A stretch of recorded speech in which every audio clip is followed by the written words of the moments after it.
Ikut aiskrim dah. Hit. Hey. Hit. Atau ông gue atau Ay, सोचा अभी जिंदा हो गया। हाँ, जिंदा हो गया। वो हम लोग ही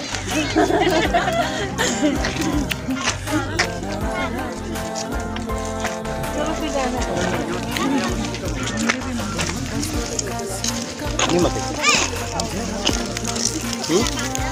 Bagus, Pak.